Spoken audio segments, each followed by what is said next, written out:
If you've had any cryptid encounters that you'd like me to share on here, email me at jttosstories@gmail.com. Story 1. I've got a short account, and I don't know if this qualifies since I didn't see it, but someone I was with did, but here he goes. So, two of my friends, who are married to each other, and I were walking on my family land. It's about 170 acres and heavily wooded, with both pines and hardwoods, and it's also heavily trailed. It was dark, but my friends wanted me to take them out walking on the trails. A couple of neighbors' dogs followed us, a coonhound and a Great Pyrenees, and we walked south, then east to my camping area. We were hanging out at my camping spot when behind us, further back on the trail, when we had come down, the dogs started acting strange. We were looking back, and they came out of the woods to our left and stood on the trail. The Great Pyrenees started growling really low and looking defensive. The coonhound is a goofball, but he was also acting disturbing about something. They were both looking down the trail to the west. I immediately got a strange and serious feeling. It was a bit ominous. I've learned to trust my gut, which I recommend to anyone in the woods, or if around a person or animal that you just instinctively feels threatening. Anyway, I said to my friends, we gotta get back to the house. To get my point across, I sort of grimly added, now. Well, we were headed west on the trail, and my dogs, if I remember correctly, had vacated the area. While walking, I looked back and saw my friend and his wife looking into the woods, off the trail and staggering back a few steps. Her husband and I asked her what was wrong. By the way, this is the area where the dogs had previously been growling at. She said, I'll tell you when we get back. So we get back, and I asked what she saw.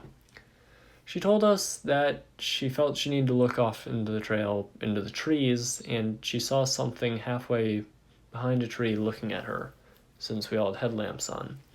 She said it was like a palish, whitish, with an oval kind of shaped head. Looked like it was crouching with very long limbs. She kept stressing just how skinny it was, particularly the limbs. She said it had a surprised look on its face, like it didn't expect us to be there. Myself and my friends and relatives use the trail regularly, but not at night. She said that the thing was bobbing back and forth in kind of a creepy way, like moving its head behind the tree, and then swaying its head and shoulders rhythmically to look at her. She said it didn't appear to be aggressive at the moment, but it certainly looked scary. I pulled up the famous, although fake, trail cam picture of the rake, or whatever it's called. She got a shocked look on her face and just nodded yes. However, she made it clear it wasn't exactly the same. The next night, I was on the back porch and heard a very freaky, very, very shrill scream come from the woods. I don't know if the two are related, but I've lived in the country for most of my life and I've never heard anything like it. This is one of multiple things that have happened around here, but it's the only one I know of involving this creature, and this happened in northern Alabama. Story 2. In 1974, my parents moved my little brother and I from Greater Detroit all the way up to the north of the very rural at the time Elk Rapids.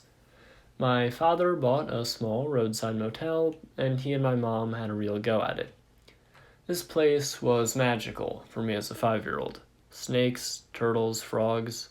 This whole natural world was very new to me. Looking back, I'm amazed at how much land my parents owned, due to them also owning some frontage on Lake Michigan as part of the hotel grounds. I mention this due to the fact that the beach itself was set far back, maybe a quarter mile behind the motel with thick, dense forest in between. I can't stress enough for those of you who are familiar with what this area is like now. In the mid-70s, it was really away from it all.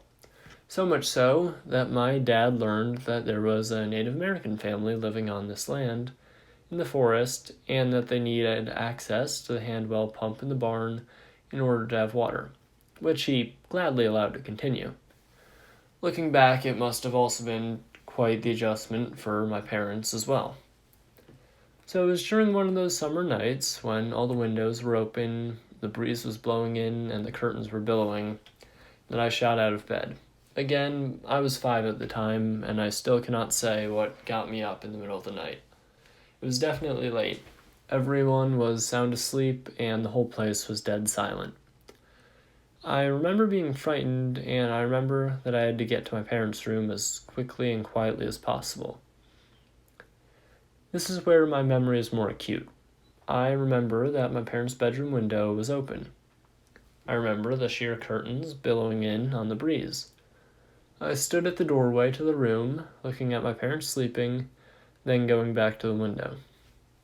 I remember their window faced the courtyard for the motel, and there was light coming in from the window, either from the yard lights in the courtyard or the moon. I remember the light so vividly. It was then that someone or something came to the open window and was looking in at me. I couldn't see its face, it was completely blacked out in silhouette.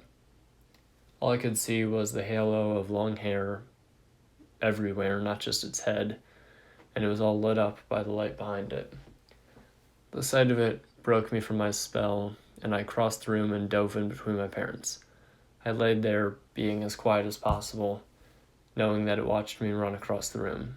There was no sound. I remember my dad lying on his side like a wall between me and whatever it was at the window. I remember lifting my head to peek over a few times, and each time it was still there, staring in the window. At some point, I must have fallen asleep. That experience was a turning point for me, and not in the best way. Because, well, now that I'm 50 years old, I'm not really embarrassed anymore.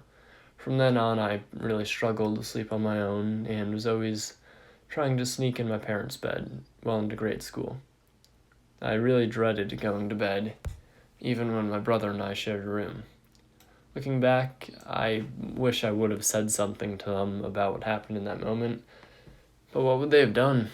It was years later, as an adult, when my cousins asked me to tell them that story, again at a family function, that my mother, my father had already passed, had overheard and asked me to tell her about it.